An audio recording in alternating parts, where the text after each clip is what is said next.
Hi everyone, today I am discuss about Faraday law of electromagnetic inductions। तो Faraday और Henry experiment इससे पहली video में हमने पढ़ा था। तो आज हम Faraday law of electromagnetic inductions means उन्होंने जो एक्सपेरिमेंट दिया उस पर क्या किया उन्होंने, फेराडे और हेनरी ने जो उस पर कुछ रूल्स कुछ लॉ दिए जो इस प्रकार है। इसके टू रूल्स है। आपका फेराडे फर्स्ट लॉ क्या कहता है, देखिए इंपोर्टेंट है फेराडे फर्स्ट लॉ। देखो हम पढ़ चुके हैं इंड्यूस्ड ईएमएफ से रिलेटेड रूल है। इसमें क्या है आपका, when ever the amount of magnetic flux linked with circuit या कॉइल, अगर आपका मैग्नेटिक फ्लक्स लिंक होता है सर्किट या कॉइल के साथ, उसमें चेंजेस होते हैं तो उसमें क्या होता है आपका इंड्यूस्ड ईएमएफ क्रिएट हो जाता है। कब, देखो जब आप क्या करते हैं, मैग्नेटिक फ्लक्स जो है आपका यानी magnetic flux link with the coil, यानी magnetic flux linked with coil, तो इसमें क्या होता है इंड्यूस्ड ईएमएफ बनता है आपका।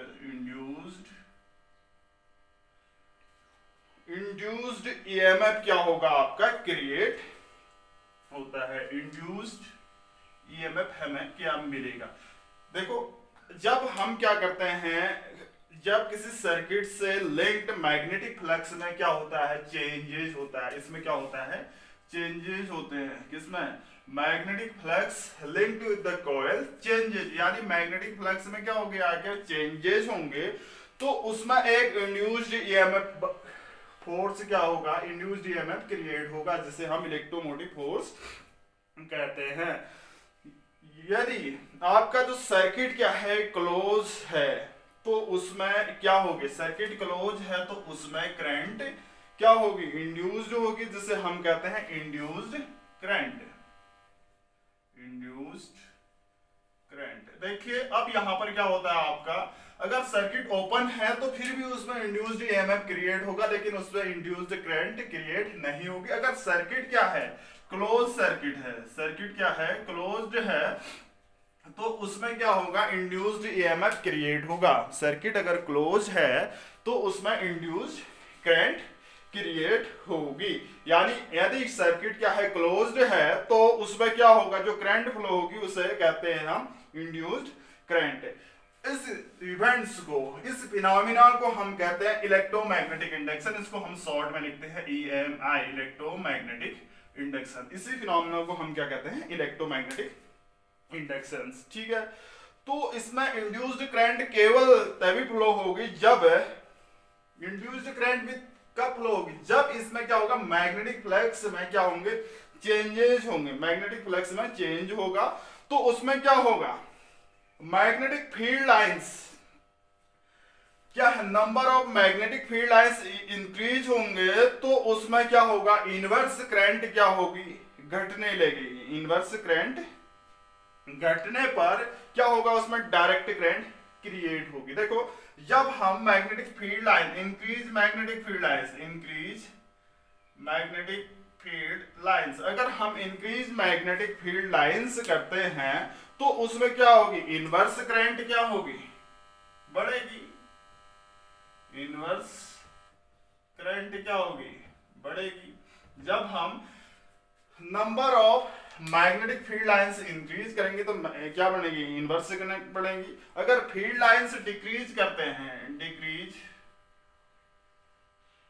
मैग्नेटिक फील्ड लाइंस तो क्या होगा आपकी उसमें डायरेक्ट करंट इंक्रीज होगी, डायरेक्ट करंट। देखो मैंने कहा अकॉर्डिंग टू फर्स्ट रूल्स इसमें क्या होता है आपका, जब मैग्नेटिक फील्ड लाइंस की number of magnetic field lines को हम इंक्रीज करते हैं तो उसमें इनवर्स करंट क्या होगी, उसमें इनवर्स करंट होगी। अगर मैग्नेटिक फील्ड लाइंस डिक्रीज होंगे तो उसमें क्या होगी आपकी डायरेक्ट करंट होगी। ये क्या है फर्स्ट रूल है। इसमें एक बार और सुनिए, whenever the amount of magnetic flux linked with the a circuit changes and induced EMF in it. The SI unit of induced EMF is volt. Induced EMF volt हम पढ़ चुके हैं, इसकी यूनिट क्या होती है, volt.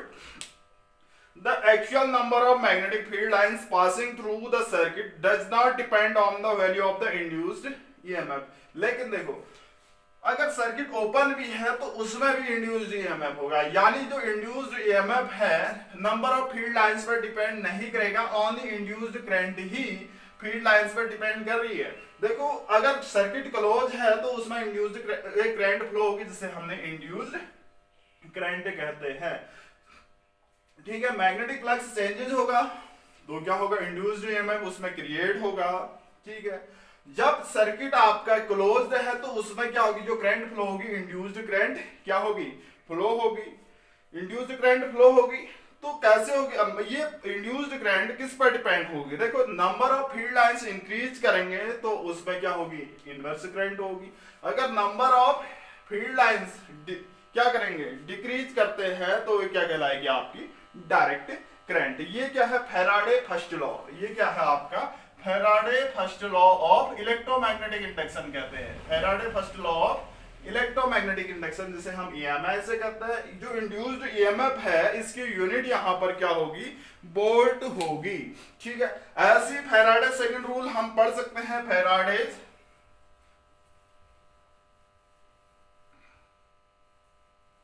Second law.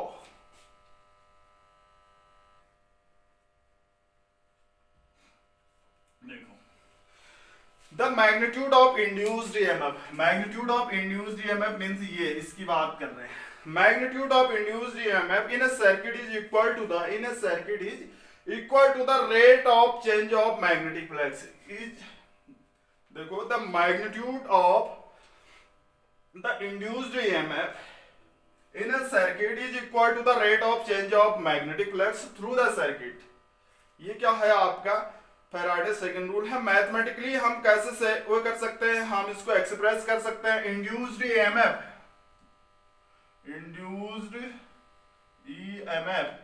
Directly proportional होगा rate of change of magnetic flux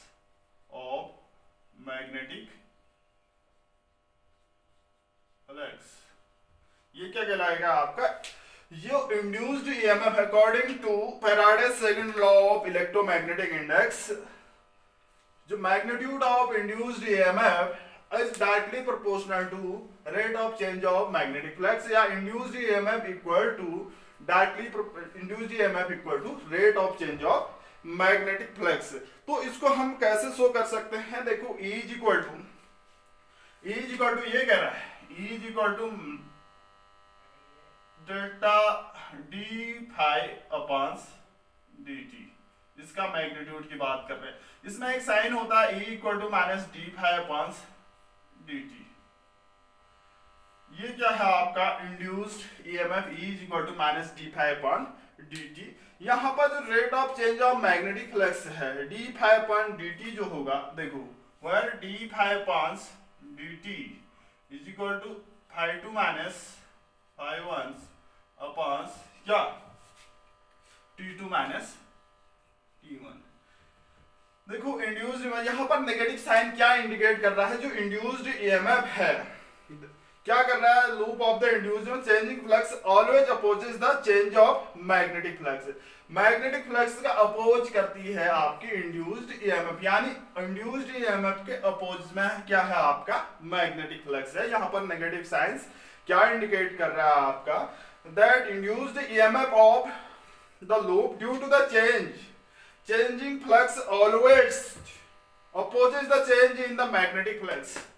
ठीक है, ये नेगेटिव साइन, या other word the direction of induced EMF क्या, it's such that always oppose the change of magnetic flux, यानी डायरेक्शन ऑफ इंड्यूस्ड EMF हमेशा oppose करता है किसका, चेंज ऑफ मैग्नेटिक फ्लक्स का. ये नेगेटिव साइंस ये इंडिकेट क्या कर रहा है, ये बता रहा है. देखो, इसमें क्या होता है आपका, अगर क्या है, in the case of closely wind coil है, कोई आपकी क्या है, क्लोजली वाइंड कॉइल है ऑफ एन टर्म्स, जिसमें क्या है, नंबर ऑफ टर्न्स n है, तो इसमें the change of magnetic flux associated of each terms में कितना होगा, therefore the expression of total induced EMF जो होगा आपका E is equal to minus n d phi upon dt। ये क्या होगा, अगर कॉइल में अगर n वाउंड यानी n टर्म्स हैं तो उस टाइम इंड्यूस्ड ईएमएफ इतना होगा। The induced EMF can be increases the number of turns in closed coil. अगर हम इंड्यूस्ड ईएमएफ किसी क्लोज कॉइल में इंक्रीज करना चाहते हैं तो उसमें क्या होगा आपका E जो होगी कैसे इंक्रीज कर सकते हैं, जब हम नंबर ऑफ टर्न्स उस कॉइल में बढ़ाएंगे तो E क्या होगी आपकी इंक्रीज होगी। ठीक है, E क्या होगा आपका इंक्रीज होगा। ये तो आ गया होगा आपका। ठीक है, E equal to minus d phi upon dt। ये क्या है आपका general Faraday law of electromagnetic index minus n d phi upon dt। E की डायरेक्शन शो कर रहा है नेगेटिव साइंस। ठीक है, तो यहां पर देखो ये इक्वेशन जो बननी है आपकी E equal to minus n d phi upon dt। तो यहां से क्या कंक्लूजन निकलता है, जो इंड्यूस्ड ईएमएफ है उस सर्किट के रेजिस्टेंस पर डिपेंड नहीं करता है, यानी इसमें R नहीं आया है तो does not depend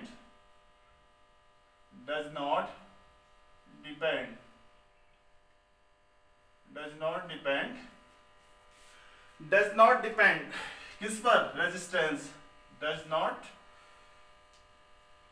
depend R पर, यानी R पर डिपेंड नहीं करता है। इंड्यूस्ड ईएमएफ की वैल्यू सर्किट के रेजिस्टेंस R पर डिपेंड नहीं करती है। कहीं इसका 1 मार्क्स का क्वेश्चन मिलेगा आपको।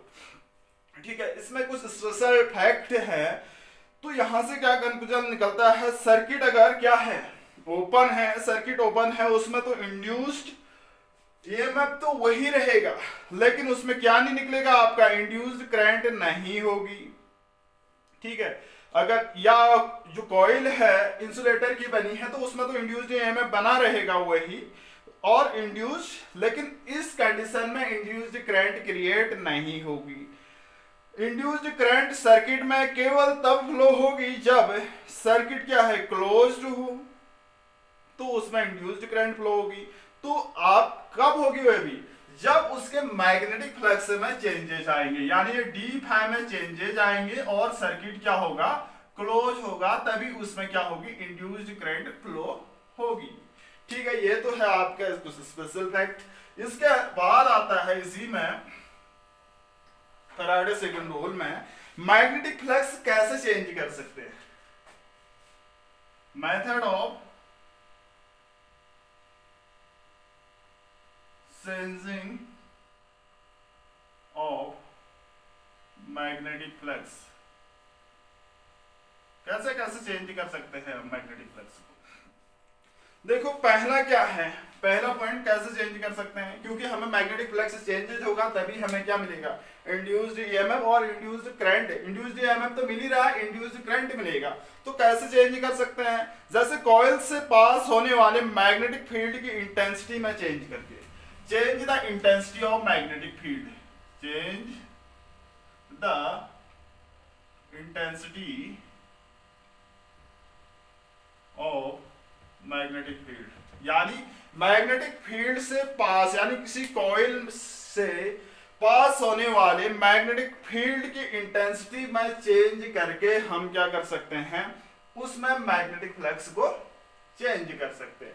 अगर हम जो मैग्नेटिक फील्ड यानी कॉइल से पास होने वाली मैग्नेटिक फील्ड इंटेंसिटी को चेंज करते हैं तो उस टाइम क्या होगा, मैग्नेटिक फ्लक्स में चेंजेस होगा। मैग्नेटिक फ्लक्स में चेंजेस होगा तो इंड्यूस्ड करंट उसमें क्रिएट होगी और उसका ईएमएफ उतना ही होगा। देखो यदि हम किसी टाइम कॉइल से पास होने वाले मैग्नेटिक फील्ड की इंटेंसिटी, यानी किसी टाइम मैग्नेटिक पास होने वाली मैग्नेटिक फील्ड की इंटेंसिटी V1 है, यानी किसी टाइम कॉइल से पास होने वाली मींस प्लेन के जो परपेंडिकुलर है मैग्नेटिक फील्ड की इंटेंसिटी सपोज क्या है V1 है, तो वो डेल्टा टी टाइम के बाद, ये डेल्टा टी टाइम के बाद क्या हो जा रहा है आपका V2 हो जा रहा है। डेल्टा टी टाइम के बाद V2 हो जाए, तो यहां पर change in magnetic flux delta phi is equal to क्या होगा आपका, फॉर्मूला होता है क्या, phi two minus phi one. हमने पढ़ा था phi equal to B into A. मैंने कहा क्या, अगर किसी कॉइल से पास होने वाले या प्लेन के परपेंडिकुलर मैग्नेटिक फील्ड की इंटेंसिटी V1 है, आफ्टर डेल्टा टी टाइम के बाद उसकी मैग्नेटिक फील्ड इंटेंसिटी V2 हो जाती है, तो delta phi equal to phi two minus phi one. Phi two देखो यहां पर एरिया सेम है, परपेंडिकुलर कहा था, तो ये क्या होगा B2A माइनस B1A। तो यहां से B2 minus B1 into A, ये क्या होगा चेंज इन, देखो यहां पर हम क्या करते हैं, देखो अब इसको हम क्या लिख सकते हैं, चेंज इन मैग्नेटिक, ए तो ए ही लिखा इंटू डेल्टा बी लिख सकते हैं, यानी मैग्नेटिक फील्ड इंटेंसिटी को चेंज करते हैं तो मैग्नेटिक फ्लक्स क्या होगा, चेंजेज होगा। देखो Faraday law of electromagnetic induction क्या कहता है, यानी जब आपके मैग्नेटिक फ्लक्स में चेंजेस होगा तभी उसमें क्या होगी, इंड्यूस्ड करंट फ्लो होगी। मैंने बताया थी पहली मेथड क्या हो सकती है मैग्नेटिक फ्लक्स को चेंज करने के लिए, यानी मैग्नेटिक फील्ड इंटेंसिटी को हम क्या कर सकते हैं, चेंज करते हैं। डेल्टा बी अगर चेंज करेंगे तो डेल्टा फाई चेंज होगा, डेल्टा फाई चेंज होगा तो उसमें इंड्यूस्ड करंट क्या होगी आपकी, क्रिएट होगी। कब, जब सर्किट क्लोज है, magnetic flux linked with circuit change होगा तो induced EMF already open circuit में भी क्या होगा ही, और क्लोज सर्किट में भी उतना ही होगा, लेकिन ओपन सर्किट में इंड्यूस्ड करंट नहीं होगी। ठीक है, नेक्स्ट पॉइंट और कैसे कर सकते हैं हम मैग्नेटिक फ्लक्स में चेंजेस, देखो नेक्स्ट पॉइंट है आपका magnetic field, rotate the magnetic field,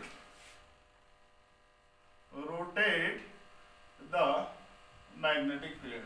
अगर मैग्नेटिक फील्ड को हम क्या करते हैं, रोटेट करते हैं, तो उस टाइम भी मैग्नेटिक फ्लक्स क्या होगा आपका, चेंज होगा। सपोज किसी टाइम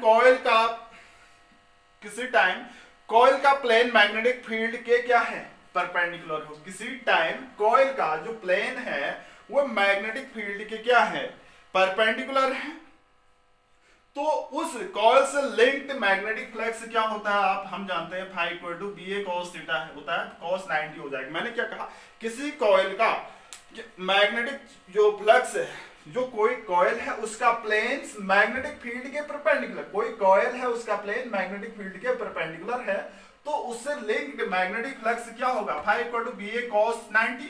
कॉस 90 की वैल्यू सॉरी कितना, कॉस 0, बी ए क्या होगा आपका, phi one equal to B A. तो ये क्या होगा आपका, अगर हम क्या करते हैं, किसी कॉइल का प्लेन मैग्नेटिक फील्ड के परपेंडिकुलर है, तो उससे linked magnetic flux phi one equal to B A होगा। सपोज कॉइल को 90 डिग्री रोटेट कर देते हैं, हम कहा, कॉइल को रोटेट 90 डिग्री, तो उसमें क्या होगा, जो कॉइल का प्लेन है मैग्नेटिक फील्ड लाइंस के अलोंग होगा, तो उस टाइम क्या होगा आपका, उस टाइम फाई टू जो होगा आपका क्या होगा आपका, 0 होगा। ठीक है, फाई टू क्या होगा आपका, 0 होगा। कब, जब आपकी क्या है 90 डिग्री कॉइल को रोटेट कर देते हैं, तो उस टाइम जो कॉइल का प्लेन है मैग्नेटिक फील्ड लाइंस के अलोंग होगा, तो उस दौरान मैग्नेटिक फ्लक्स, कॉइल से लिंक्ड मैग्नेटिक फ्लक्स 0 होगा, तो चेंज इन फ्लक्स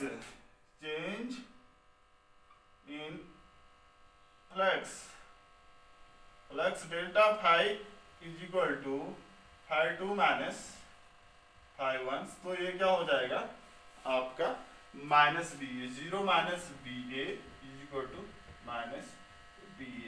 देखो अब देखो यहां पर माइनस बी ए, इस प्रकार हम कॉइल में उसकी इनिशियल पोजीशन से 180 डिग्री क्या कर देते हैं, रोटेट करते हैं, तो फ्लक्स क्या आता है आपका, नेगेटिव आता है, फाई टू। देखो इसी प्रकार यदि हम कॉइल को इनिशियल कंडीशन से रोटेट करके 180 डिग्री क्या करते हैं, घुमाते हैं, रोटेट करते हैं तो उस दौरान भी बी ए क्या होगा, phi two equal to minus B A ही होगा। तो इस दौरान इस कंडीशन में जो फ्लक्स होगा आपका क्या होगा, flux delta phi is equal to phi two minus phi one is equal to minus B A into क्या, माइनस बी ए और plus B A, minus minus plus हो जाएगा यानी माइनस बी ए। तो ये कितना हो जाएगा आपका माइनस टू बी ए, यानी चेंजेज हो रहे हैं, यानी मैग्नेटिक फ्लक्स को रोटेट कर हम उसमें चेंजेज कर सकते हैं। फाई टू माइनस फाई, तो ये क्या होगा आपका, हम चेंजेज आ रहे हैं। यहाँ पर देखिए अगर हमने क्या किया, पहले 0 पर था, फिर हमने रोटेट किया 90 डिग्री पर, तो उसमें भी क्या है, इतना चेंजेज आए, यानी हम मैग्नेटिक फील्ड को सॉरी अगर हम मैग्नेटिक फील्ड को रोटेट करते हैं तो मैग्नेटिक फ्लक्स भी क्या होगा आपका, चेंजेज होगा। नेक्स्ट पॉइंट है आपका, लास्ट पॉइंट इसका, थर्ड पॉइंट देखो, कॉइल जो है उसको मैग्नेटिक फील्ड से बाहर खींचकर, यानी कॉइल को हम क्या करते हैं, बाहर मैग्नेटिक फील्ड से बाहर करते हैं, यानी exact the coil in magnetic field, magnetic field से बाहर करते हैं तो उस दौरान भी क्या होगा, मैग्नेटिक फ्लक्स क्या होगा, चेंजेज होंगे। देखो किसी टाइम कॉइल से लिंक्ड मैग्नेटिक फ्लक्स क्या होता है, फाई वन इक्वल टू क्या होगा आपका, बी ए होता है, ठीक है। जब कॉइल का प्लेन्स मैग्नेटिक फील्ड के परपेंडिकुलर होता है तो उस दौरान उसको हम बाहर खींचते हैं, मैग्नेटिक फील्ड से बाहर खींचेंगे नंबर ऑफ, तो क्या होगा, मैग्नेटिक फील्ड 0 हो जाएगा, यानी बी जो ए है ये 0 होगा, 0 इंटू ए, तो ये क्या हो जाएगा, फाई टू क्या होगा, 0 होगा। तो इस दौरान जो डेल्टा फाई होगा कितना होगा, चेंजेज आएगा इसमें, phi two minus phi one equal to 0 minus B A, यानी माइनस बी ए, इतना चेंजेज आ रहा है मैग्नेटिक फ्लक्स में चेंजेज आ रहा है, तो क्या होगा आपका इंड्यूस्ड ईएमएफ क्रिएट होगा और उसमें इंड्यूस्ड करंट क्रिएट होगी। ये तो है हमारे कुछ मैग्नेटिक फ्लक्स चेंज करने की मेथड। इसमें कुछ और फैक्ट्स हैं, देखिए अगर कॉइल का एरिया ए है, इसमें कुछ फैक्ट बता रहा हूं, नोट स्पेशल पॉइंट्स, कॉइल का एरिया क्या है, ए है, टाइम के साथ क्या हो रहा है, चेंज हो रहा है। सपोज कॉइल का एरिया क्या है, ए, टी टाइम के साथ क्या हो रहा है, चेंज हो रहा है, टी टाइम के साथ चेंज हो रहा है, लेकिन उसमें मैग्नेटिक फील्ड कांस्टेंट है, बी क्या होता है, कांस्टेंट होता है, कहीं कम आएगा। मैंने कहा क्या, अगर कोई कॉइल है, कॉइल का एरिया ए है, टाइम टी है, टी के साथ क्या हो रहा है, चेंजेस हो रहा है, लेकिन उसका मैग्नेटिक फील्ड बी क्या है, कांस्टेंट है, तो कॉइल में क्रिएट इलेक्ट्रो, तो कॉइल में इंड्यूस्ड ईएमएफ कितना होगा, E इक्वल टू, हम ऐसे लिख सकते हैं, E equal to minus B, इसी से कंक्लूजन निकालें, minus B d A upon d t, E equal to minus B d A upon d T, ये क्या होगा आपका इंड्यूस्ड ईएमएफ। नेक्स्ट, यदि कॉइल का एरिया कांस्टेंट है, दूसरा पॉइंट, अगर ए क्या है, कांस्टेंट है, ए क्या है, कांस्टेंट है, लेकिन मैग्नेटिक फील्ड चेंजेस हो रहा है, और बी क्या हो रहा है, अब चेंजेस, पहले ए चेंजेस हो रहा है टाइम के साथ, अब बी हो रहा है चेंजेस टाइम के साथ, टी टाइम के साथ, तो इस दौरान इंड्यूस्ड ईएमएफ क्या होगा, E equal to minus A d B upon d t होगा। ये समझ में आ गया होगा। लेकिन कॉइल, यदि कॉइल का एरिया व मैग्नेटिक फील्ड दोनों चेंजेस हो रहे हैं, कॉइल का एरिया और मैग्नेटिक फील्ड दोनों चेंजेस हो रहे हैं टाइम के साथ, तो इंड्यूस्ड ईएमएफ कितना हो जाएगा, देखो ये प्लस ये हो जाएगा क्या, तो इंड्यूस्ड ईएमएफ यदि दोनों चेंजेस हो रहे हैं, क्या ए भी चेंज हो रहा है, A and B changes in time, time t के साथ, तो E इक्वल टू क्या होगा आपका, माइनस कॉमन आया तो ये हो गया B into d A upon d t plus A into d B upon d t. जब दोनों चेंजेस हो रहे हैं तो उस टाइम ये कंडीशन होगी। अगर आप देखो नेक्स्ट लास्ट कंडीशंस आपकी कुछ पॉइंट्स हैं। अगर आपका मैग्नेटिक फील्ड यूनिफॉर्म नहीं है, ए अलग अलग है, बी नॉन यूनिफॉर्म है और एरिया ए प्लेन नहीं है, तो उस दौरान इंड्यूस्ड ईएमएफ कितना होगा? Minus integration minus d upon d t integration B dot d B vector dot d vector, ये क्या होगा आपका इंड्यूस्ड ईएमएफ होगा। कब? जब मैग्नेटिक फील्ड नॉन यूनिफॉर्म नहीं है और ए भी प्लेन नहीं है, तो इंड्यूस्ड ईएमएफ ये होगा। ठीक है, इसके बाद आते हैं induced EMF, induced current and induced charges. देखो लास्ट पॉइंट है, इससे related induced EMF induced charges की बात कर रहे हैं, तो कितना होता है इंड्यूस्ड ईएमएफ? तो हम E minus N D phi by d t पढ़ चुके हैं, लेकिन इंड्यूस्ड करंट कितनी होगी? देखो इंड्यूस्ड करंट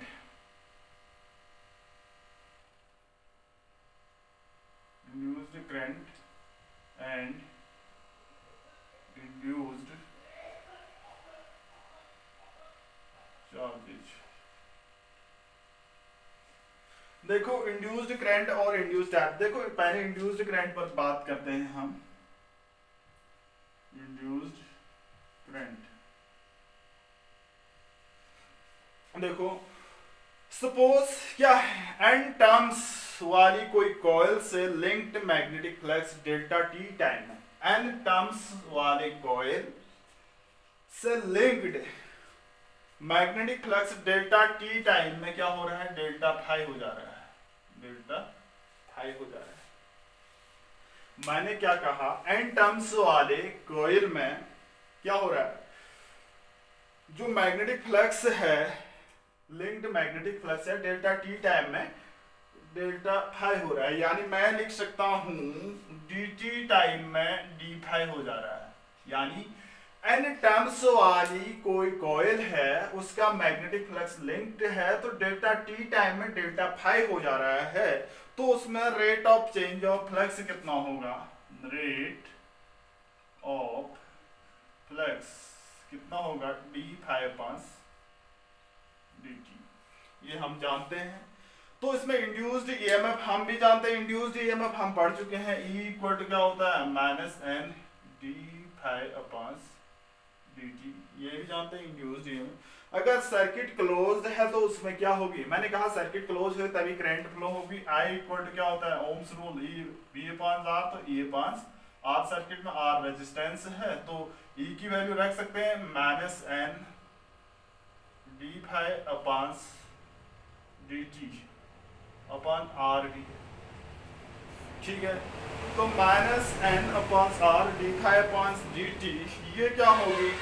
इंड्यूस्ड करंट होगी। और इसका मैग्नीट्यूड देखो, इसका ये तो डायरेक्शन शो कर रही हो करंट फ्लक्स के अपोजिट डायरेक्शन में हो रहा होगा। अगर हम इंड्यूस्ड करंट लिखते हैं मैग्नीट्यूड के टर्म्स में, N upon R d phi upon d T, इतनी करंट फ्लो होगी। कब? जब यहाँ पर सर्किट क्या है? क्लोज्ड है, तो उस दौरान ओम्स रूल से I equal to E upon V, E की वैल्यू रखी, सॉरी E अपान R, तो N d phi upon d t upon R होगा। अगर हम इसका मैग्नीट्यूड लिखी तो इसकी इतनी क्या होगी? इंड्यूस्ड करंट होगी। अब देखो इंड्यूस्ड चार्जेस की बात करते हैं, कितना इंड्यूस्ड चार्जेस होगा इसमें? देखिए इंड्यूस्ड चार्ज, देखो charge I equal to Q upon delta t होता है, I equal to Q upon d t होता है, तो Q is equal to I into d t. I की वैल्यू लिख रखी है हमने N upon R d phi upon d t upon d t है। डी टी को मैं कहाँ ले जा रहा हूँ? ऊपर ले जा रहा हूँ, यहाँ पर डी टी है, डी टी से डी टी कैंसिल आउट हुआ, Q is equal to N upon R into d phi. D phi क्या है? Change in magnetic flux. अब देखिए ये इक्वेशन ये बनती है x और ये y। ये x क्या है? इंड्यूस्ड करंट, और ये क्या है? Induced charge. इसमें इंड्यूस चार्ज को हम क्या लिख सकते हैं, number of turns into change in magnetic flux upon resistance of A circuit लिख सकते हैं। ठीक है, अब देखो यहाँ पर जो magnetic flux delta d phi है को हम वेबर में हम मेजर करते हैं, रेजिस्टेंस को ओम में करते हैं, क्यू को हम क्या करते हैं, कूलॉम में करते हैं। देखो इस इक्वेशन में y इक्वेशन में dt नहीं आया, ये तो क्रॉस है ना, मल्टीप्लाई है ये जो इक्वेशन y है हमारी, इसमें dt टर्म्स नहीं आ रहा है, टाइम नहीं आ रहा है ना। तो इंड्यूस्ड जो चार्ज है वो टाइम पर डिपेंड नहीं करता है, जो इंड्यूस्ड चार्ज है वो टाइम पर डिपेंड नहीं करता है। जबकि आपकी क्या है, इक्वेशन x की बात करते हैं, इसके अकॉर्डिंग क्या है, जो इंड्यूस्ड करंट है वो रेजिस्टेंस पर इक्वेशन 2 के अकॉर्डिंग क्या है, इंड्यूस्ड जो करंट है सर्किट के रेजिस्टेंस पर डिपेंड करती है, आर पर डिपेंड करती है। ठीक है, और यदि मैग्नेटिक फ्लक्स डेल्टा टी हम जल्दी ही क्या करते हैं, जल्दी ही चेंज करते हैं, बहुत जल्दी कम टाइम में मैग्नेटिक फ्लक्स चेंज करते हैं, तो क्या होगी, इंड्यूस्ड करंट क्या होगी, चेंजेस होगी। यानी हम क्या करते हैं, डेल्टा फाई में हम जल्दी से ही क्या चेंज करते हैं कम टाइम में, तो क्या करंट जो होगी अधिक समय के लिए फ्लो होगी। देखो हमने क्या किया, डेल्टा फाई क्या है, अगर ये ज्यादा है तो करंट अधिक टाइम के लिए फ्लो होगी, अगर डेल्टा फाई कम टाइम में हम क्या करते हैं, चेंजेस करते हैं, यानी मैग्नेटिक फ्लक्स को कम समय में चेंज करते हैं, तो करंट इंड्यूस्ड करंट आई अधिक समय के लिए क्या होगी, आपकी फ्लो होगी। यदि हम चेंजेस हम धीरे धीरे करते हैं, डेल्टा फाई में चेंजेस धीरे धीरे करेंगे तो टाइम ज्यादा लगेगा, टाइम ज्यादा लगेगा तो क्या होगा, लो कर कम करंट क्या होगी, अधिक समय के लिए फ्लो होगी। तो इन दोनों कंडीशन में इंड्यूस्ड जो चार्ज होता है सेम रहेगा, इतना ही होगा। ये समझ में आया, इंड्यूस्ड चार्ज क्या होगा, सेम होगा।